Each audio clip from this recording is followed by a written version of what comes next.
Marley was dead to begin with. This fact must be distinctly understood, or nothing wonderful can come of the tale I'm about to relate. And nothing wonderful can come about this holiday event panel from ConTinual without knowing Marley was as dead as a doornail, because this is the ConTinual panel on A Christmas Carol. My name is Jean Marie Ward, and I will be your host today with four wonderful writers and friends: Jeanne Adams, Darin Kennedy, Jim Nettles, and Nancy Northcott, who are all here to discuss why Alistair Sim is the only Christmas Carol. But I won't say that right up front. I'll let them tell me that I'm wrong. And we'll do that by letting them introduce themselves and then get into the party. Okay, starting with you, Jeanne. Hi, I'm Jeanne Adams, and I write romantic suspense, paranormal romantic suspense, urban fantasy, and space adventure with my colleague Nancy Northcott, and I love A Christmas Carol. And Darin?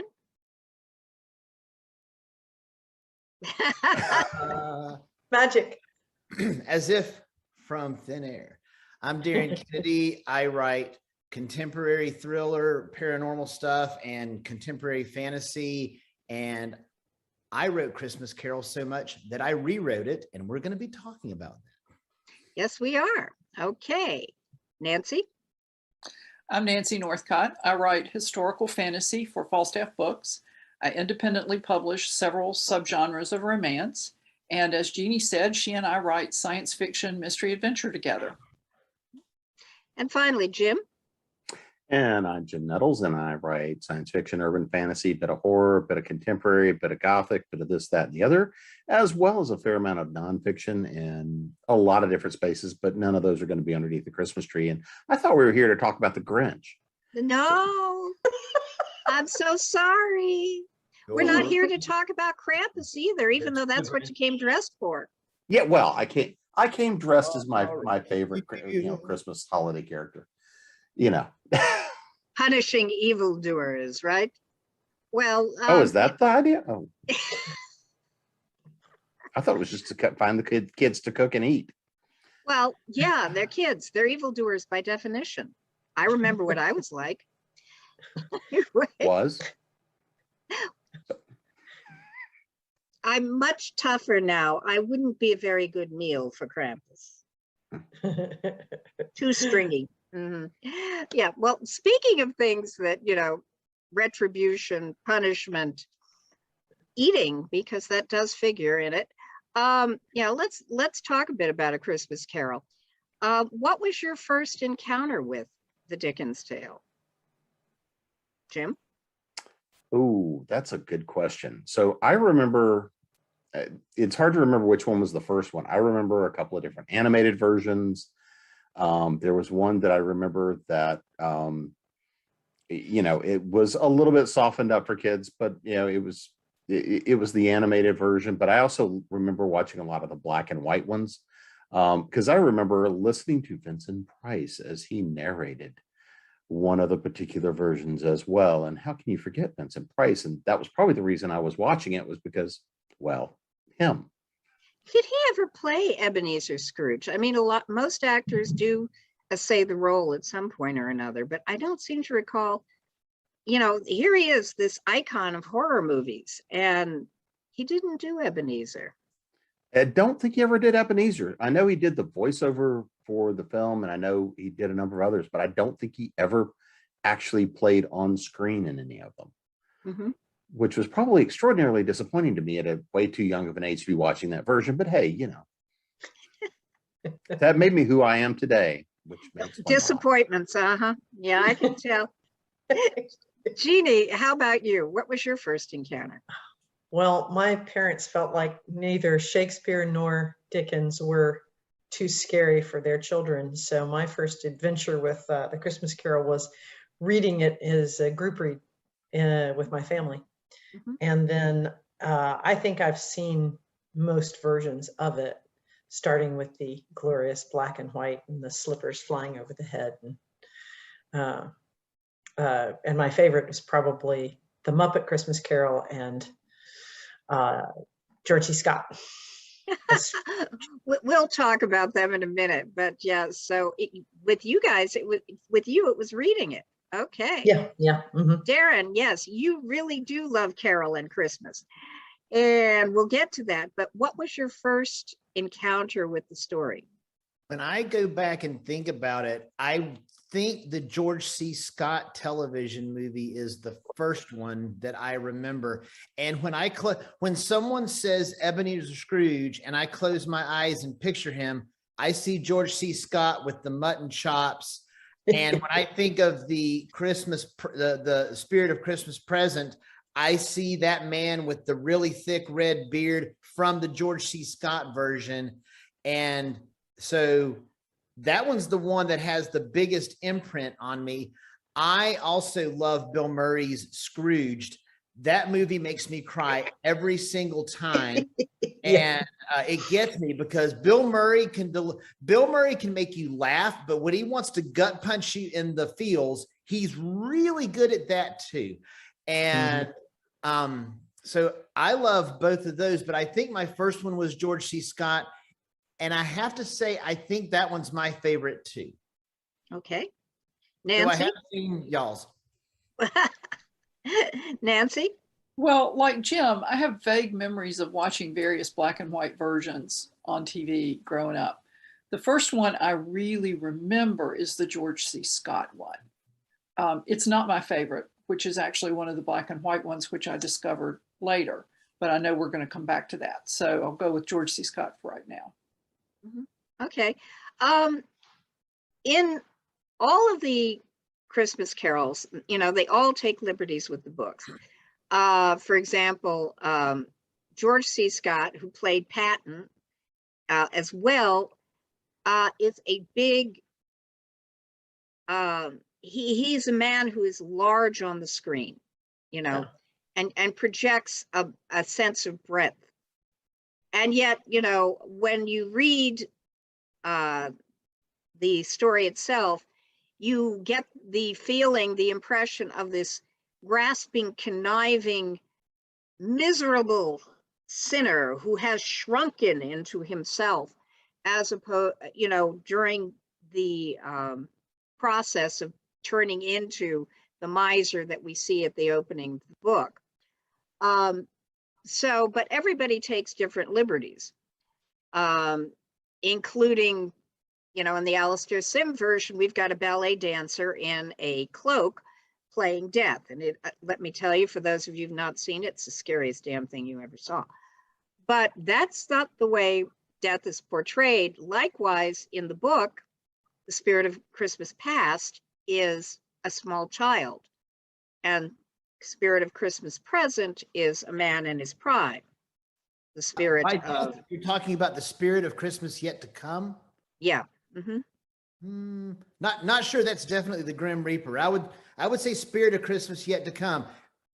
Friend of death, but maybe not death itself.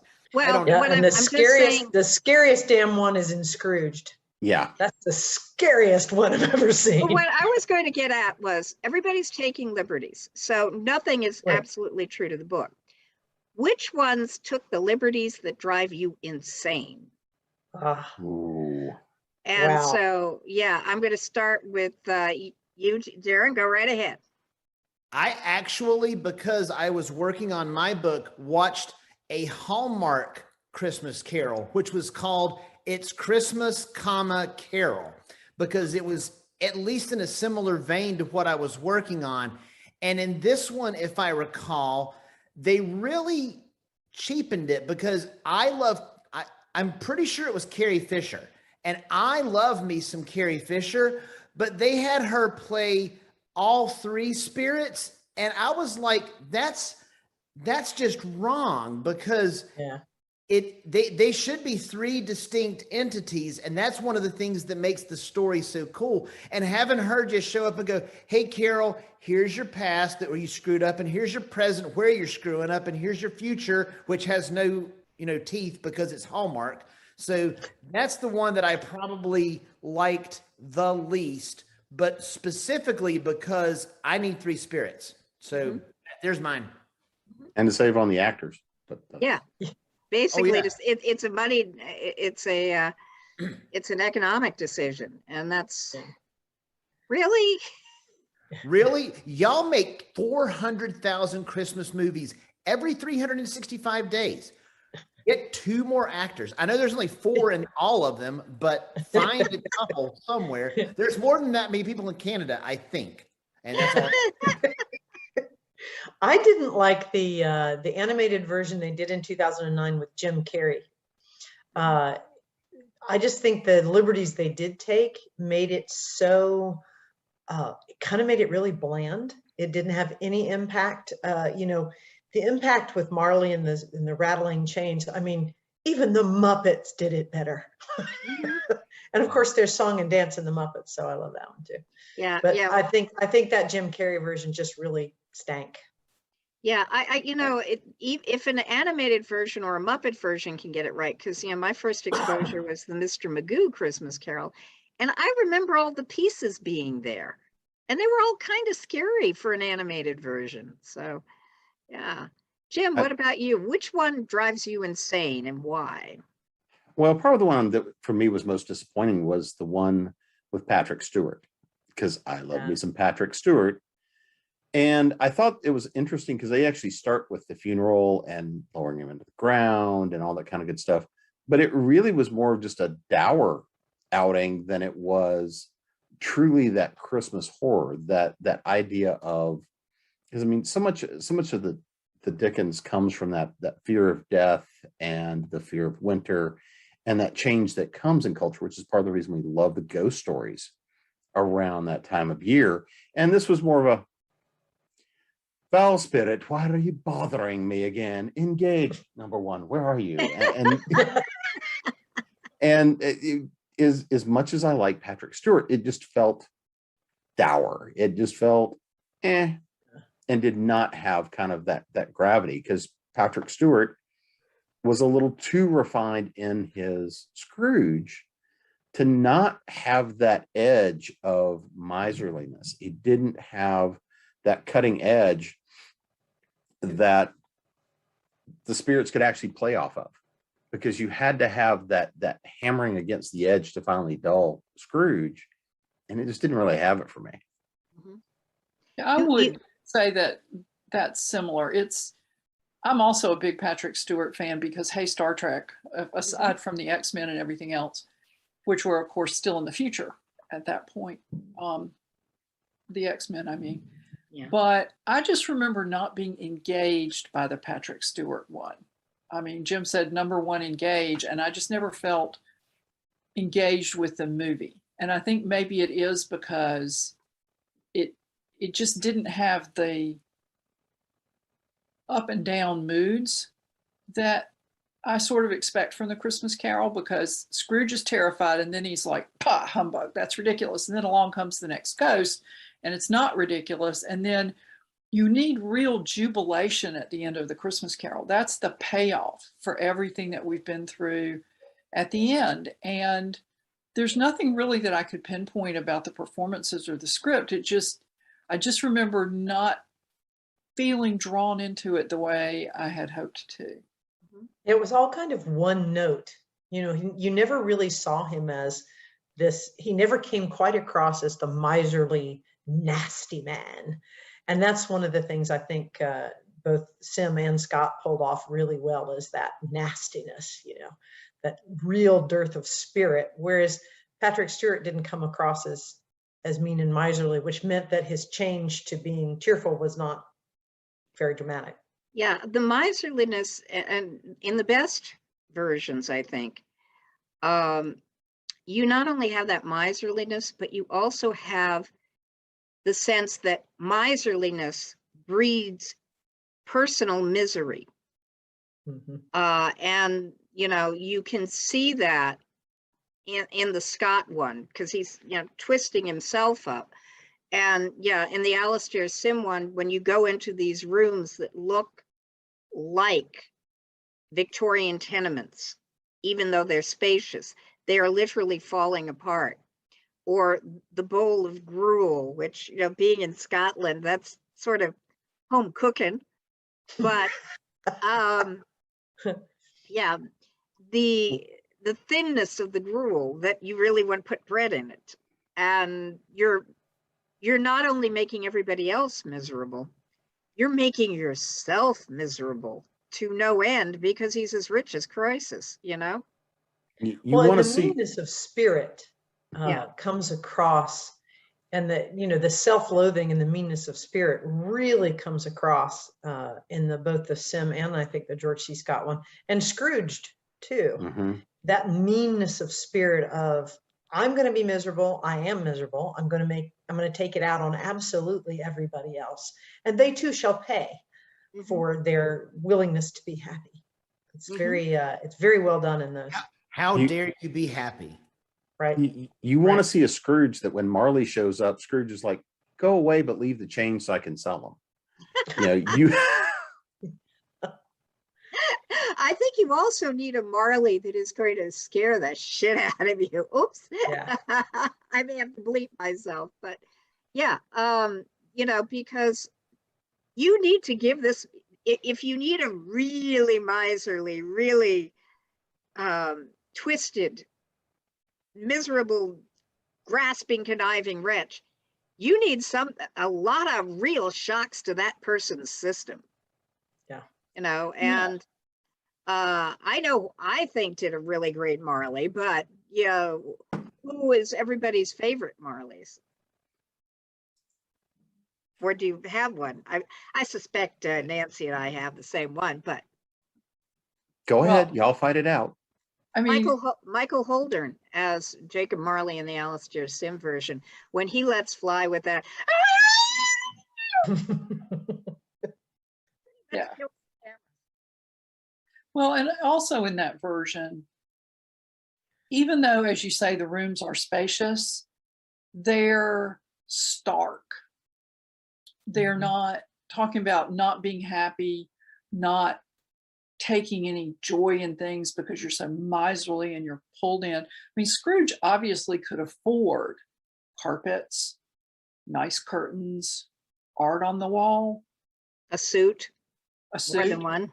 No, he doesn't have any of that. And it's not that curtains and pictures and suits bring happiness, but they show that you're a little invested in pleasant surroundings for yourself. And Scrooge he's just not down with that. Well, in that scene, and I'm pretty sure it's in the Sim version, I can't remember if it's the Sim version or the Scott version, where Marley appears and he unties the thing and his jaw drops. That's my favorite It's like, thing. oh, scary. Every time the jaw drops on Marley, that's my favorite thing, because I'm just like, oh my gosh, that's scary. And it's Yeah. cool. And they did it. Realistic too, isn't it? Oh Gee. yeah, they did it. They did it really well too in the Muppet version, because there's the chains and there's Marley, and for a Muppet movie, Marley is very scary. And Yeah. I didn't think they pulled it off quite as well in Scrooged, but that business. And is it in the Sim one, Nancy, or is it in the? No, He doesn't Scrooge drop is his, in the- he just lets That- fly that scream, and that's enough. So already it must be crawled the over the Scott back of version your where he unties the thing and the jaw Yeah. drops. That freaked me out the first time I saw it. I think the Scrooged one is the one where he almost looks like he's cigarette ash, because he was Bill Murray's boss, and he's just Yeah. he's got the sunglasses. He's like disintegrating. And so Yeah. the Scrooged version went in a different way with it. Yeah, that was more Weekend at Bernie's than it was Marley, really. Right. Well, and so the fun one, and I've only seen it once, was the Basil Rathbone version that they've rediscovered. I've never seen. And it was rediscovered like in the last few years. They aired it a couple of years ago, but there's a Basil Rathbone version that has a bit of that. It has that harsh edge, but it also has a bit of that home standoffishness in it as well, where it's like, spirit be gone, do not bother me.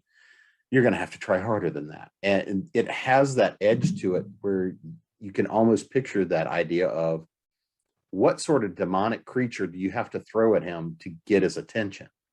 And I remember that kind of an edge, and it's, you know, being from the mid 50s, it was it had a bit of that edge to it that was really fun to watch. But I've only seen it like once in the last couple of years.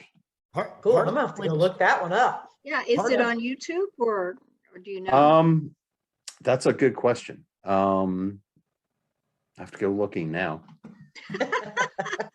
I think part of the point of Scrooge is a big part of him is already dead. He's dead inside and slowly dying outside. But the reason he doesn't want warmth and doesn't want stuff is because he's already dead inside. And it's not so much as, I mean, he does go from being a miser to being cheerful, but he sort of goes from being already dead and then just going to become dead in reality, as in addition to figuratively, to being alive again and like participating in life. And so it's I'm alive. Holy crap, I'm alive. Yeah. Well, Nancy, you said this, you know, about the curtains and things like that, and the juxtaposition, and they do this a little bit in this sim, but it's so visual in the colored version with Scott, the juxtaposition of Fred's house and the warmth of the welcome and the punch and the curtains and the paintings on the walls and the wallpaper, and Scrooge's miserly little place is so dramatic. And then the whole scene where the housekeeper that he never pays much is selling the bed curtains, and they're like, "Oh Lord, you took even the bed curtains with him lying there dead." She's like, "Well, what else should I do?" Well, you know, she took the shirt off the corpse. I mean, calico's just as becoming to a corpse. Yeah, They would have buried him in it. But that scene is so impactful when Scrooge is watching it, because you see that recognition in his eyes. And that's one of the things I think they did really, really well, is when he begins to get it in the George C. Scott, when you really see it. It's a difference between home and having a house. And I think that's the big thing, is that he's walking by and seeing that idea of home.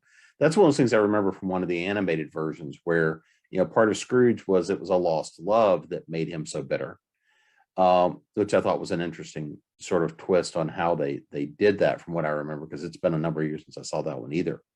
But looking and having and seeing a little bit of that motivation as to what pushes Scrooge over that edge, I think was an interesting thing to see more of in some of the versions too. That to me is one of the things to always see is, where were you? Where did you go wrong? Because I think that's one of the big lessons of the story.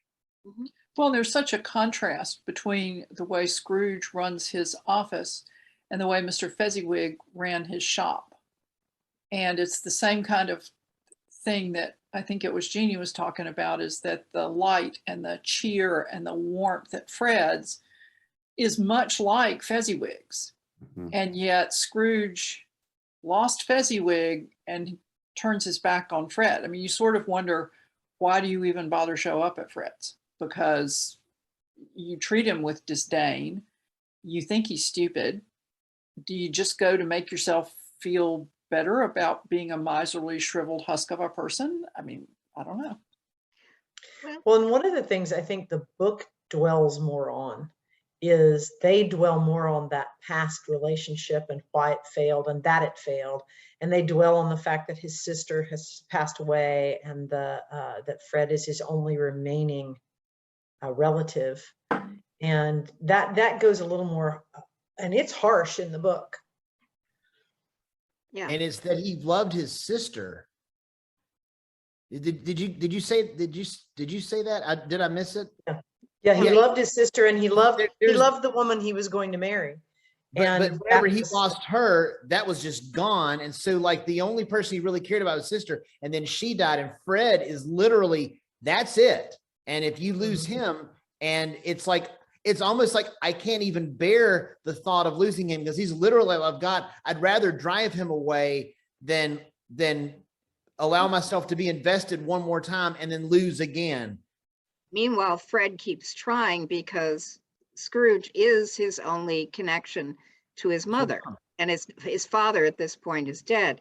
You know, the themes of Christmas Carol are incredibly powerful, incredibly attractive, because don't we all want to think that somebody who's really wretched, especially somebody with a lot of money, can be redeemed and share that wealth in a useful way? Do you, use use these themes in your work, or have you actually taken the plot and played with it? Now I'm going to start with you, Darin, because you've done an entire book doing a gender swap. So what drew you to reimagine the journey of Scrooge? It wasn't just seeing that Hallmark movie. That Hallmark movie just made you go. I watched the Hallmark movie years after I had already finished this book. No, I woke up, this is no lie. I woke up at about 3 o'clock in the morning in 2013 and said, I'm going to write a young adult Christmas Carol. It popped into my head in a dream, and I grabbed my computer and I've still got the thing that I wrote myself, but I wrote about 4 lines that was like, Carol and her name is Carol, but Carol does this, and then this happens, and this happens, and this happens. And then I shut the computer down and went back to sleep because I didn't want to lose it. And then I went to work the next day. And at the time, I'm a physician. I went to work, and my nurse at the time was Linda. And I went to work and said, Linda, I got an idea for a book. I'm going to write this thing. And I told her about it, and she got really excited about it. So one of my greatest memories was last year. Linda has not worked at our clinic for a while. Linda came in, and I knew she was coming, and I brought her a signed copy of Carol, because she was the first person I had ever told that I was going to write that book. But it actually popped into my head, I wouldn't say complete, but the basic elements in a dream about 8 years ago. Oh, cool. Nancy and Jeannie, I know you've both written Christmas stories, Christmas at Caneham Castle, Christmas at Outcast Station.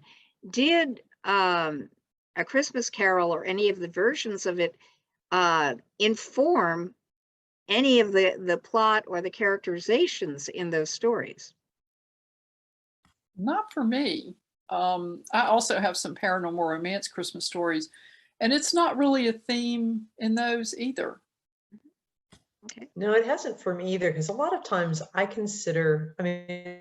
honestly, in my brain, Christmas Carol kind of slots into horror as much as it does, fairy tale or because there's a lot of elements there that are really pretty grim. Mm-hmm. And so that doesn't tend to be my forte, going that grim. Like Nancy said, I've done several other Christmas stories, but I've never incorporated my love of Scrooge in it.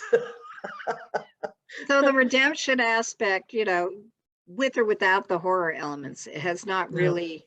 No. Okay. Yeah. Because that's the thing that always hits me is, the ultimate redemptive arc in fiction, as far as I'm concerned. There's no redemptive arc that comes close. And it takes literally a bunch of Dei ex machina, because no way that's happening on the ground. So, Jim, we've teased you about Krampus, but you've addressed Krampus in one of your works. And have you addressed the themes of A Christmas Carol or the characterizations in any way in your work? Well, and I've played with different little mini variations, but talking about the Krampus book, it's written really kind of be a YA Christmas horror. I wrote it because I wanted to do a good old-fashioned Christmas horror. That's not what it came out to be, but that's where I started. Was I have a fascination with a lot of the older Victorian, Edwardian era Christmas horrors and what was going on with society around them. So I set this in modern day, playing with that idea of all the new fun toys and all the mythology, but there's definitively echoes of past, present, and future in the story. And there is definitively a redemption arc going on here, as well as, if you look for it, there is a very particular Marley type character being developed going through the story. And so those elements all work their way in there, because I think if you're doing that Christmas horror, that's kind of the key of everything you'd have seen written during that period is what are the elements that make us consider who we are, where we came from, and where we headed towards. And so I love playing with those elements, because it's all about who we are and why do we believe what we believe. And that's a lot of the stuff I was playing within the elements in here. Great. Okay. Well, now, now it comes to the really important part of the Fight Club here. What do you think, Jim, is the absolute best version of A Christmas Carol you've ever seen or listened to, other than the book itself? And that's always the caveat. Well, and that's the caveat. So again, I am a big fan of Scrooge, because while it pokes fun at itself, I think it nails a lot of the elements so well. But I am a bigger fan of the George C. Scott version. I'll be the heretic here. Well, actually, there are two of you here. Yeah, not heretical at all. Yeah, three. so, Darin Yeah, I know, is but also of the George C. Scott version. Why that one in particular? Probably because it was one of the ones that I saw earliest, and it had that biggest impact on me in terms of defining the story. When I look and think in terms of actually watching something set as the period piece, set within much more of the cultural construct and things like that, then even if you look at the animated ones, they're there, but they're not. They're products of their time. That one, the George C. Scott piece, I really liked his Scrooge, that just hateful, bemoaning, absolute. And you're like, okay, I'm waiting to see you get your comeuppance. And that's one of those things that I'm always more a fan of is I'm not worried about the redemption. I'm looking more for the comeuppance. And it's like the punishment. The punishment. Again, we're back to his heart grew 3 sizes that day. And but I think that's always the interesting part to me to watch, is that part of the story and how he reacts. And it's just, to me, how he reacts to the different situations, and looking at someone that you see as it projects this power and money and wealth, who at the end of the day is just a scared little kid inside of an old body. Mm-hmm. Mm-hmm. Yeah. Okay. Nancy, I sort of know which version you think is the best. Why do you think this version is the best? Why particularly do you think the Alastair Sim version is the best? Well, it's odd, because I found this. Anybody remember Media Play? I got this at Media Play after I heard about this. Media Play was a chain that's long gone, and it has not been digitally remastered, so it's a little grainy. But I'd heard Leonard Maltin say that it was a really good version of A Christmas Carol.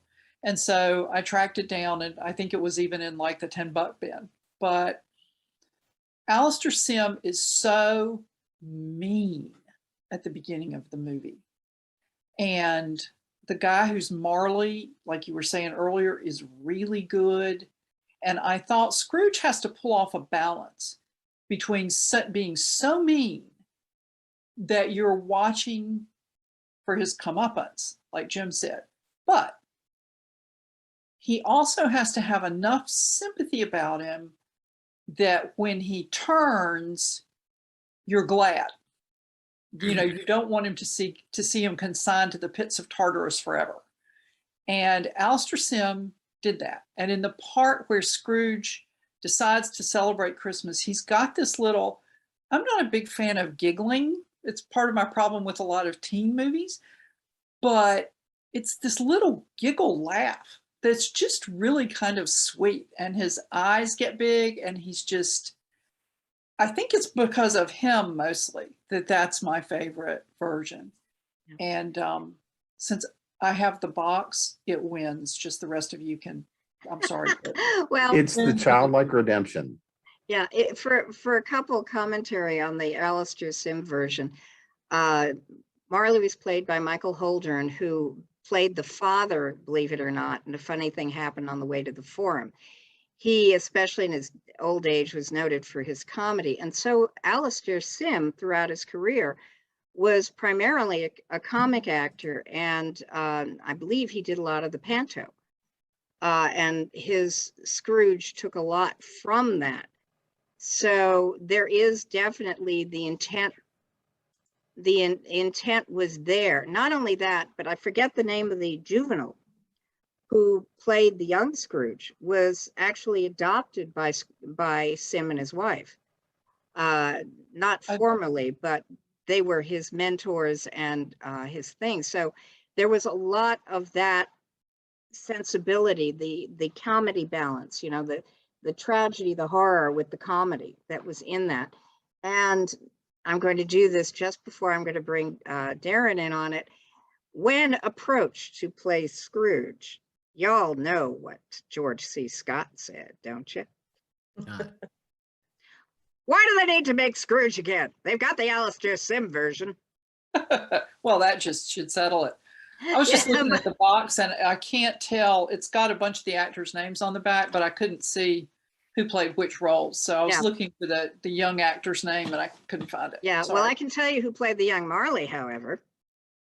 Patrick McNee. Oh, When he was actually skinny as a rail. And you know, it's like, oh my God, that's John Steed. When did he get large? Anyway, Darin, okay, you've already said that the George C. Scott version is the one for you. How many favorites do I get?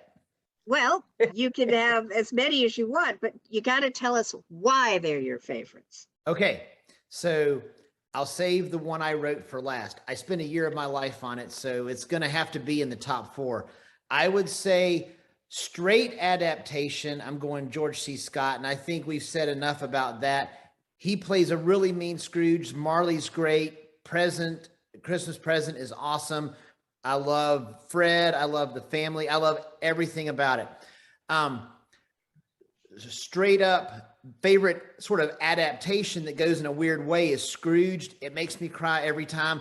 The little boy doesn't talk for the entire film because he was traumatized. And then he comes up and says something to Bill Murray and I get weepy every time. So that one just touches me in a very emotional way every Christmas.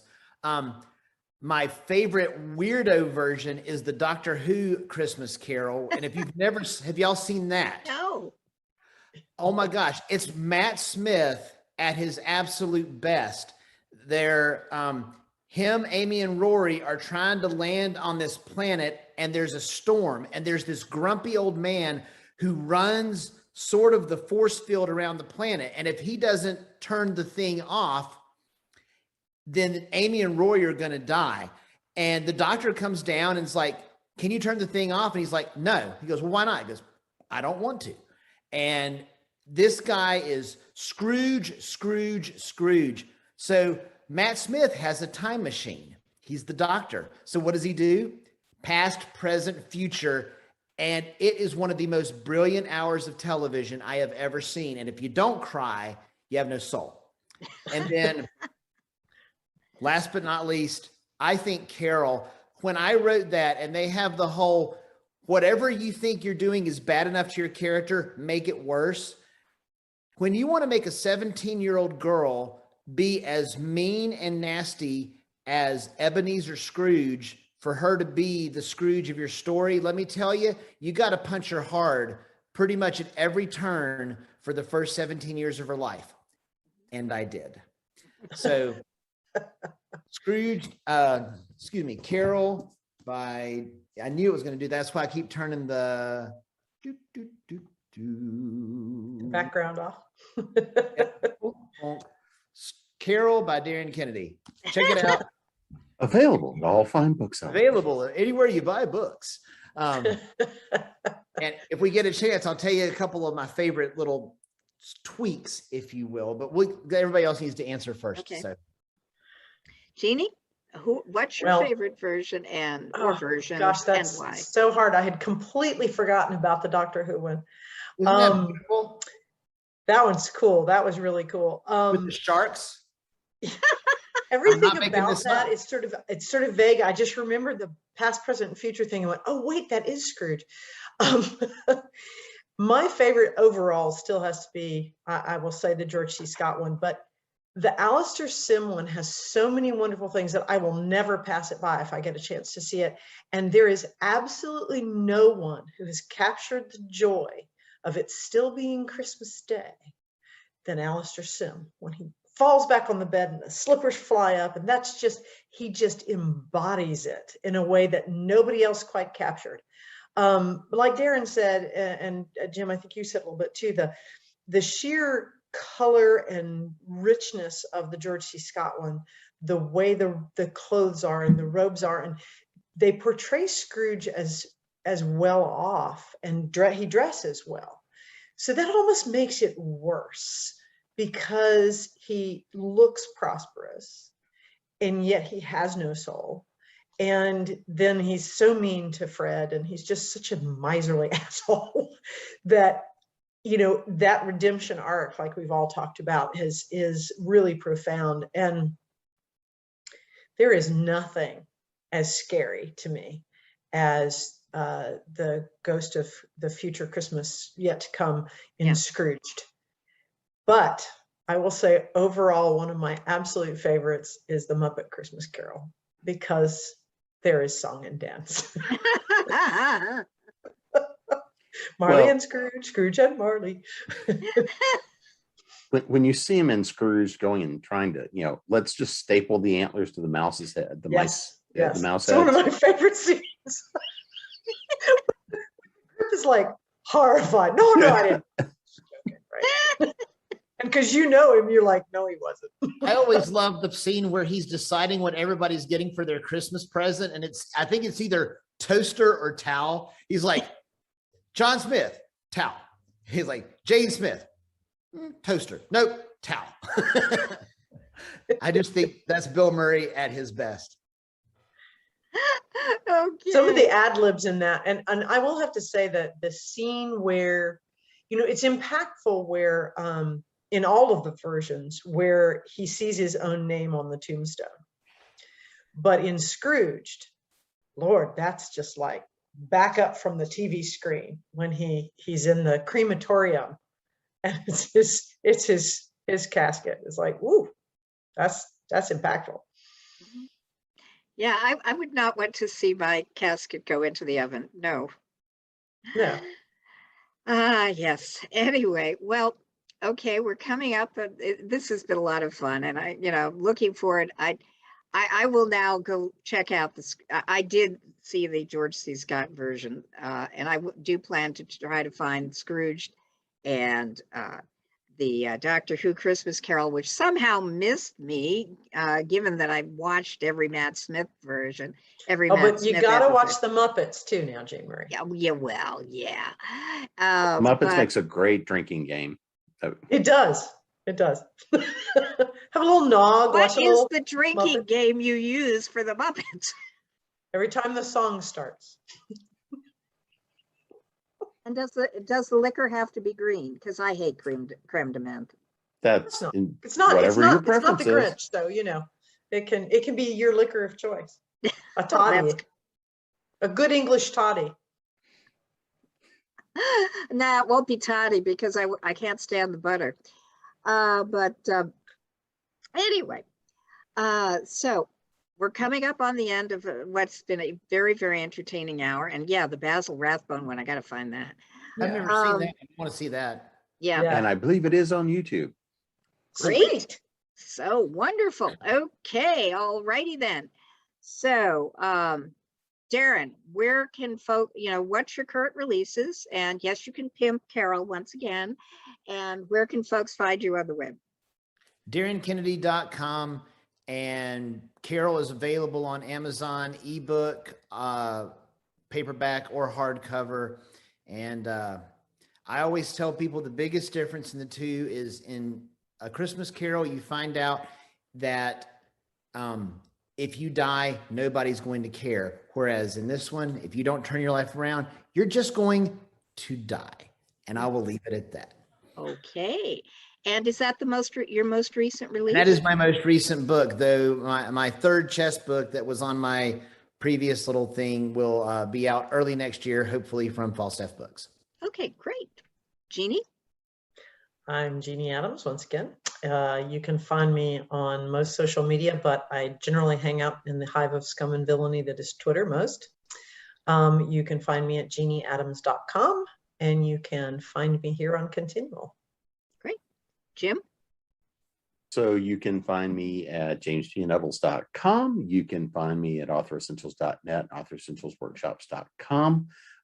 I do hang out occasionally in the hive of scum and villainy that is Twitter, as well as you find me more often on probably Facebook or Instagram, YouTube type stuff. Of course, here at Continual, Krampus has been out, but the print copies just have come out. And then yes, you do. And then I had a couple of weeks ago, I am in Off the Beaten Path 4 with what is kicking off a new series in Gothic horror. And theoretically, here in November is coming out Fairy Films, We Folk on the Big Screen. And I have a piece in that collection, which is talking about the 1984 version of Dune as fairy folk and fairy mythology. Cool. Oh, I forgot to say that I have a book coming out in the end of December, which will be Ring in the New at Caneham Castle, which is a holiday story. That's my latest. Sorry. For New Year's, right? I forgot to say. Yeah, for New Year's, yeah. Cool. Okay, Nancy, what about you? What's your current or upcoming release, and where can folks find you on the web? My latest release is The Steel Rose, which is the second volume in a historical fantasy trilogy, and it's set in the 100 days between Napoleon's escape from Elba and the Battle of Waterloo. And then, as you can see from the backdrop behind me, I do have Christmas stories available. I have a story in Christmas at Caneham Castle about a spy who's come to do one last errand for his father, but has a target on his back, and his partner is there to look after him, and they discover that maybe there's more to their partnership than they thought. And that's romantic suspense, no magic, ghosts, anything like that. And then Jeannie and I have Christmas at Outcast Station, which is science fiction set in the armpit of human space. And you can find information about me at nancynorthcott.com. I'm on Twitter a whole lot more than is probably good for me, and that's probably the best social media to find me, and that's at nancynorthcott.com. I mean, at Nancy Northcott. Okay. Yeah, well, we'll find you at Nancy Northcott. Anyway. Well, on Twitter, I am at Nancy Northcott. I just got discombobulated for a second. Hey, tis the season, that's for sure. And we hope that you all have a wonderful holiday season in all of the many holidays there to celebrate, and that you will find your own reason to giggle on the holiday of your choice, because the world has turned you inside out and brought the sun in. So with that, I want to say that I'm Jean Marie Ward for Continual Convention. Find us at continualconvention.com. Thank you.